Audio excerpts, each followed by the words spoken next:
بسم اللہ الرحمن الرحیم الحمدللہ والصلاۃ والسلام علی خاتم الانبیاء رب اشرح لی صدری ویسر لی امری واحلل عقدۃ من لسانی یفقہوا قولی۔ رمضان کریم اور ماہ صیام کے حوالے سے ہمیشہ یہ بات ہمارے سامنے رہتی ہے کہ یہ مہینہ صبر کا مہینہ ہے، اور اسی چیز کو حضرت سلمان فارسی کی ایک روایت میں یوں بیان کیا گیا ہے کہ رمضان صبر کا مہینہ ہے اور صبر کا ثواب جنت ہے۔ اگر غور کیا جائے تو رمضان کے دوران اور روزہ خاص طور پہ جو ایک بنیادی صفت ہمارے اندر پیدا کرتا ہے وہ یہی صبر کی صفت ہے۔ صبر کا مفہوم عام طور پہ یہ لیا جاتا ہے کہ ہم ایک چیز سے بچنے کی کوشش کریں، تحمل کریں، برداشت کریں، اور عام طور پر ایسے مواقع پر جب ہمارے اختیار میں کوئی چیز ہو اسے ہم نہ کریں۔ صبر میں یہ پہلو پایا جاتا ہے کہ ایک شخص مشکلات کا مقابلہ کرتے ہوئے خاموشی سے ان کو برداشت کرے، اس پہ کوئی احتجاج نہ کرے۔ لیکن اگر دیکھا جائے تو قرآن کریم نے صبر کی اصطلاح کو بہت ہی وسیع مفہوم میں استعمال کیا ہے۔ ہم چاہیں گے کہ ان چند لمحات میں صبر کے اسی مفہوم کو جو حدیث میں موجود ہے اور جو رمضان کریم کے حوالے سے بڑی اہمیت رکھتا ہے، قرآن پاک کے حوالے سے دیکھیں کہ وہ کون سے پہلو ہیں جو ہمارے سامنے رہنے چاہیے۔ اس میں پہلی گزارش میں یہ کروں گا کہ صبر باطل، کفر، ظلم، زیادتی، کذب و افتراء اور ان تمام برائیوں کے خلاف صف آرا ہو جانے کا نام ہے جن کے بارے میں قرآن پاک نے اور احادیث نے بڑی وضاحت کی ہے۔ اس حوالے سے اگر دیکھا جائے تو سورہ آل عمران کی آیت نمبر 200 خاص طور پہ غور کی مستحق ہے۔ فرمایا گیا یا ایھا الذین آمنوا اصبروا والصابروا ورابطوا واتقوا اللہ لعلکم تفلحون۔ اے لوگو جو ایمان لائے ہو، صبر سے کام لو، باطل پرستوں کے مقابلے میں پامردی دکھاؤ، حق کی خدمت کے لیے کمر بستہ رہو اور اللہ سے ڈرتے رہو، امید ہے فلاح پاؤ گے۔ یہاں پہ قرآن پاک نے صابرین کے حوالے سے، صبر کرنے والوں کے حوالے سے یہ بات فرمائی کہ وہ گویا کہ باطل کے مقابلے میں ڈٹ جائیں اور اپنے آپ کو یکجا کر لیں، رابطو، ان میں ارتباط پیدا ہو جائے، اتحاد پیدا ہو جائے، وہ جم کر کے مقابلے کے لیے آمادہ ہو جائے۔ قرآن پاک نے اسی پہلو کو صبر کے جگہ جگہ نمایاں کیا ہے اور ہمیں یہ بات سمجھائی ہے کہ مسلمانوں کی جماعت دراصل وہ جماعت ہے جو صبر کرنے والی ہے۔ چنانچہ اسی حوالے سے سورہ الانفال میں آیہ نمبر 46 میں یہ بات فرمائی گئی ہے، اور اللہ اس کے رسول کی اطاعت کرو، آپس میں جھگڑو نہیں، ورنہ تمہارے اندر کمزوری پیدا ہو جائے گی اور تمہاری ہوا اکھڑ جائے گی، اور صبر سے کام لو، اللہ یقیناً صبر کرنے والوں کے ساتھ ہے۔ اس آیت مبارکہ میں جو پہلو صبر کے حوالے سے ہمیں بتائے گئے ہیں ان میں پہلی چیز یہ ہے کہ صبر وہ اتحاد پیدا کرتا ہے، وہ اعتماد پیدا کرتا ہے جس کی بنا پر ہوا نہیں اکھڑ سکتی۔ اگر لوگ صابر ہو جائیں، یکجا ہو جائیں، متحد ہو جائیں، جم جائیں، تو مخالف کتنا بڑے سے بڑا کیوں نہ ہو وہ اثر انداز نہیں ہو سکتا۔ دوسری بات یہ فرمائی گئی ہے کہ یہ صبر ہی ہے جو مستقل مزاجی کے ساتھ ہمیں دین کے لیے، سچائی کے لیے، حق کے لیے کھڑے ہونے کی ہمت فراہم کرتا ہے۔ قرآن کریم نے صبر کے حوالے سے اس بات کو بھی واضح کیا ہے کہ صبر وہ صفت ہے جو عمل صالح کے ساتھ بہترین اجر کی طرف ہمیں لے جاتی ہے۔ چنانچہ سورہ ہود کے اندر یہ بات فرمائی گئی، اس عیب سے پاک اگر کوئی ہیں تو بس وہ لوگ جو صبر کرنے والے اور نیکوکار ہیں، اور وہی ان کے درگزر بھی ہے اور بڑا اجر بھی ہے۔ یہاں پر فرمایا گیا ہے کہ وہ لوگ صبر کرنے والے عمل صالح کرتے ہیں، ان کے لیے مغفرت اور اجر کبیر ہے۔ یعنی جو لوگ صبر کریں گے، جو مستقل مزاجی کے ساتھ اللہ تعالیٰ کے بتائے ہوئے دین پر عمل کریں گے، ان کے لیے انتہائی بڑے اجر کا وعدہ کیا گیا ہے۔ یہ سورہ ہود کی آیت نمبر 11 تھی۔ قرآن پاک نے صبر کے حوالے سے اہل ایمان کی اس صفت کو بار بار اجاگر کیا ہے، اور یہ بات کہی ہے کہ جو لوگ صبر کرنے والے ہیں یہی وہ لوگ ہیں جو فی الواقع شکر کرنے والے ہیں۔ شکر کا جذبہ اور شکر کی کیفیت قرآن پاک میں اس بندے کی کیفیت کو ظاہر کرتی ہے جو اللہ سبحانہ و تعالیٰ کے انعامات و اکرام کو سمجھتے ہوئے، اس کے فضل کو محسوس کرتے ہوئے وہ رویہ اختیار کرتا ہے جو ایک اطاعت گزار بندے کا ہے۔ چنانچہ سورہ ابراہیم کی آیت نمبر 5 میں یہ بات فرمائی گئی، ان واقعات میں بڑی نشانیاں ہیں ہر اس شخص کے لیے جو صبر اور شکر کرنے والا ہے، صبارن شکور، یعنی وہ افراد جو صبر کے ساتھ ساتھ شکر کا رویہ بھی اختیار کرتے ہیں، محض ڈٹ نہیں جاتے، جم نہیں جاتے، محض ایک راستے کو اختیار کرنے کے بعد مطمئن نہیں ہو جاتے، بلکہ اللہ سبحانہ و تعالیٰ کے شکر کے جذبے کے ساتھ اطاعت کو اختیار کرتے ہیں۔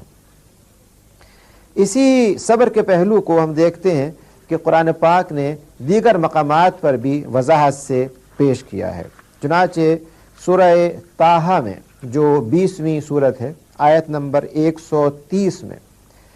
یہ بات فرمائی گئی ہے، پس اے نبی علیہ الصلوۃ والسلام جو باتیں یہ لوگ بناتے ہیں ان پر صبر کرو اور اپنے رب کی حمد و ثنا کے ساتھ اس کی تسبیح کرو، سورج نکلنے سے پہلے اور غروب ہونے سے پہلے، اور رات کے اوقات میں تسبیح کرو اور دن کے کناروں پر بھی، شاید کہ تم راضی ہو جاؤ۔ یہاں قابل غور پہلو یہ ہے کہ اللہ سبحانہ و تعالیٰ نے اس آیت مبارکہ میں صبر کے ان نتائج کو بھی ہمارے سامنے رکھا ہے جو قیام اللیل کی شکل میں، اور جو ان افراد کی باتیں سننے اور مشکلات کا مقابلہ کرنے کے لیے ایک رویے کی شکل میں بتائی گئی ہیں۔ یعنی صبر ایک رویہ ہے، ایک ایٹیٹیوڈ ہے، ایک طرز عمل ہے۔ ہماری زندگی کا عام مشاہدہ ہے کہ اگر ایک شخص آپ کی مخالفت کرتا ہے، اگر ایک شخص آپ پہ تنقید کرتا ہے، اگر ایک شخص آپ سے کوئی جھگڑا کرتا ہے، تو ہم یہ چاہتے ہیں کہ جتنا جھگڑا اس نے کہ ہم بھی جھگڑا اتنا ہی کریں، گویا ٹٹ فار ٹیٹ، ایک چیز کا جواب بینی ویسی دینا ہماری فطرت بن گئی ہے۔ بلکہ ہم چاہتے ہیں کسی نے اگر آپ سے کوئی بری بات کہی ہے تو آپ اس پر ہاتھ بھی اٹھا بیٹھتے ہیں۔ قرآن پاک نے یہ بات سمجھائی ہے کہ دین کی دعوت پر عمل کرتے وقت مخالفین، مشرکین اور وہ لوگ جو تکلیف پہنچانا چاہتے ہیں اپنی جانب سے بے شمار خرابیاں کریں گے، راستے میں رکاوٹیں پیدا کریں گے، مشکلات حائل ہوں گی۔ ان سب کے اندر ہمارا رویہ کیا ہونا چاہیے؟ یہ رویہ وہ ہے جو صبر کا ہے، یعنی مستقل مزاجی کے ساتھ اپنے کام میں لگے رہنا، مخالف کی باتوں کو نظر انداز کرتے ہوئے اپنی منزل کی طرف بڑھتے رہنا اور منزل کو کھوٹا نہ کرنا۔ یہ وہ رویہ ہے جو یہاں پہ سمجھایا جا رہا ہے، اور روزہ اسی صبر کو پیدا کرتا ہے۔ روزہ یہ بتاتا ہے کہ ایک شخص جس نے اپنی منزل، اپنا مقصد، اپنا مطلوب اللہ سبحانہ و تعالیٰ کی بندگی کو قرار دے لیا ہے، جو اللہ تعالیٰ کا ایسا بندہ بن گیا ہے جو صبر بھی کرتا ہے اور شکر بھی کرتا ہے، جو اللہ کا ایسا بندہ بن گیا ہے کہ اپنے سارے معاملات کو اللہ تعالیٰ کی اطاعت میں دینا چاہتا ہے، اس کا اب یہ فرض ہے کہ وہ مستقل مزاجی کے ساتھ، لگن کے ساتھ، یکسوئی کے ساتھ اس بات کی کوشش کرے کہ اس جادہ حق پر قائم رہے۔ گویا یہاں پر جو بات فرمائی گئی ہے کہ جو کچھ لوگ باتیں بناتے ہیں ان سے آپ پریشان نہ ہوں۔ انسانی فطرت ہے کہ جب آپ کی مخالفت کی جائے گی، اور ایک طرف سے نہیں، ہر پہلو سے مخالفت کی جائے گی۔ مکی دور میں اگر دیکھا جائے تو چاہے مشرکین مکہ ہوں، چاہے ارد گرد کے قبائل ہوں، ہر کونے سے آپ پر ہر پہلو سے تنقید، مخالفت اور تکلیف پہنچانے کی کوشش کی گئی۔ آپ کو ذاتی حیثیت سے، آپ کے خاندان کے افراد کو، آپ کے قبیلے کے افراد کو، ہر فرد کو جس حد تک ممکن تھا تکلیف پہنچائی گئی۔ لیکن آپ کا رویہ کیا تھا؟ صبر یہ ہے کہ جب علیہ الصلوۃ والسلام پر پتھراؤ کیا جاتا ہے، آپ لہو لہان ہو جاتے ہیں اور خون بہتا ہوا آپ کے نالے مبارک میں جم جاتا ہے، اس وقت بھی جب آپ سے یہ کہا جاتا ہے کہ کیا اس تکلیف، اس مخالفت اور اس پریشانی کے بعد آپ یہ پسند کریں گے کہ ان مخالفین کو تباہ و برباد کر دیا جائے اور ان پہاڑیوں کو ٹکرا کر کے طائف کے افراد جو اس کے درمیان بس رہے تھے انہیں ختم کر دیا جائے؟ رحمت العالمین جو بات فرماتے ہیں وہ صبر اور شکر کی بہترین مثال ہے، اور یہ وہ چیز جو روزہ ہمارے اندر پیدا کرنا چاہتا ہے۔ آپ فرماتے ہیں کہ اگر یہ لوگ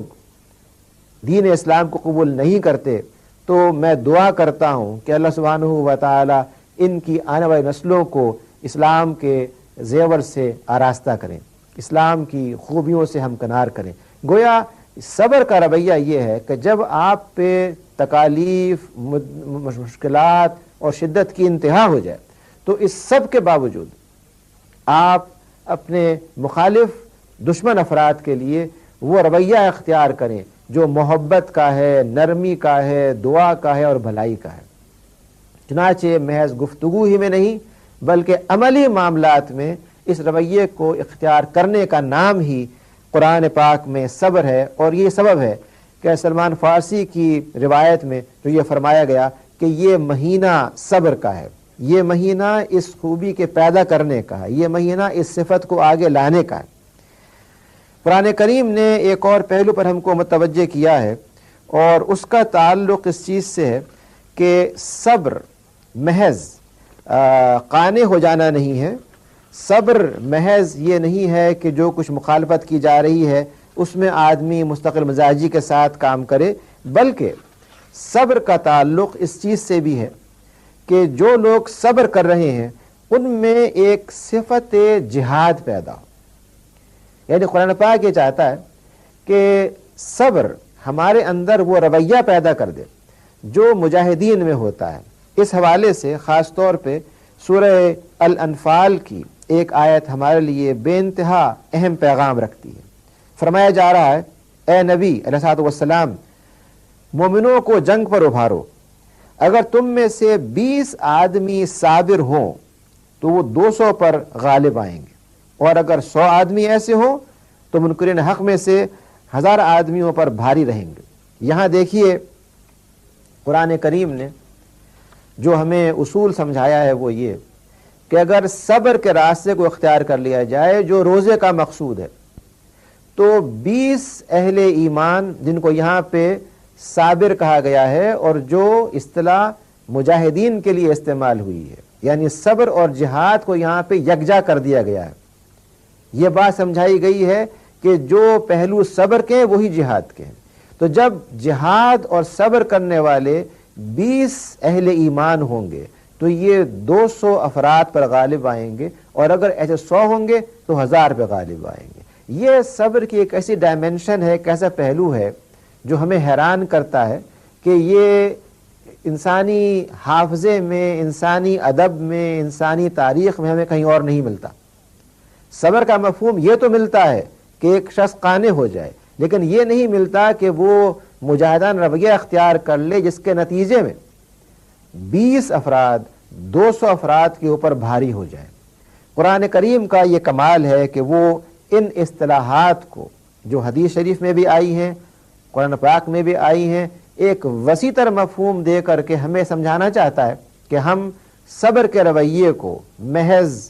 ہاتھ پہ ہاتھ دھر کر بیٹھ جانے کے لیے نہ سمجھ لیں، بلکہ صبر ایک ڈائنامک، متحرک، ایک ایسا رویہ ہو جو ایک شخص کو کام کرنے پر آمادہ کرے۔ گویا روزہ صبر کا مہینہ ہے اور اس صبر کا اجر جنت ہے۔ اس حدیث کے حوالے سے ہمیں قرآن پاک کی روشنی میں جو پیغام ملتا ہے وہ یہ کہ اولاً صبر ان تمام معاملات میں کیا جائے جس میں زبان کی بے احتیاطیوں کی وجہ سے ہم بہت جلد مشتعل ہو جاتے ہیں۔ اگر ایک شخص آپ کو برا بھلا کہتا ہے، فطری بات ہے کہ آپ بھی اسے برے الفاظ سے مخاطب کرتے ہیں۔ تو پہلی بات ہم کو سمجھائی گئی ہے کہ یہ صبر زبان کے معاملات میں ہوگا۔ دوسری بات ہمیں یہ بتائی گئی ہے کہ یہ صبر محض زبان کے معاملات میں نہیں ہوگا، بلکہ ان تمام چیزوں کو جو مشکلات کی شکل میں، مصائب کی شکل میں اختیار کی جاتی ہیں، ان پر مستقیم ہو جانا، ان پر جم جانا، ان پر ڈٹ جانا، ان کو اس طرح سے اختیار کر لینا کہ ایک شخص کا دل کبھی ملول نہ ہو، اس کو کبھی تکلیف نہ معلوم ہو، اور وہ ہر چیز کے اوپر اللہ تعالیٰ کے ایک شاکر بندے کی حیثیت سے قانے رہے۔ تیسری بات جو ہمارے سامنے آتی ہے وہ یہ کہ صبر محض مستقل مزاجی کے ساتھ ڈٹ جانا نہیں ہے، بلکہ یہ وہ مجاہدانہ رویہ ہے جس میں ایک شخص اپنی تمام صلاحیتوں کو یکجا کر کے، اگر مخالف ایک ضرب لگاتا ہے تو آپ جہاد میں اس سے زیادہ قوت کے ساتھ آگے بڑھ کے ضرب لگاتے ہیں۔ گویا کمپٹیشن، مقابلہ، ایکسیلنس، ان تمام چیزوں کا حصول صبر کے ذریعے ہی ممکن ہے۔ جس وقت تک ہمارے اندر یہ رویہ نہیں ہوگا، ہم بہت جلد مشتعل بھی ہو جائیں گے، بہت جلد امید چھوڑ بیٹھیں گے، بہت جلد اپنے اندر یہ کیفیت پیدا کر لیں گے کہ گویا ہمارے پاس کوئی اختیارات نہیں ہیں۔ گویا روزے اور صبر کے حوالے سے ایک پورے مہینے کا نظام تربیت اس طرح سے بنا دیا گیا ہے کہ ایک شخص اگر صحیح معنی میں اس ایک ماہ کے عرصے کو استعمال کرے تو وہ اپنے ذاتی معاملات کو، ملکی معاملات کو، معاشی معاملات کو، ہر چیز کو نئے سرے سے منظم کر سکتا ہے، اور اپنے اندر وہ مستقل مزاجی پیدا کر سکتا ہے جو کمال کی طرف لے جانے والی ہو، کیونکہ ایمان نام ہی کمال کا ہے۔ ایمان نام ہی اس چیز کا ہے کہ صبر کے ذریعے، مجاہدے کے ذریعے، جہاد کے ذریعے، کوشش کے ذریعے ایک شخص اپنے اندر اس صفت کو وسیع سے وسیع تر کرے، بلند سے بلند تر کرے، زیادہ سے زیادہ کارآمد بنا سکے، جس کا نام تقویٰ ہے۔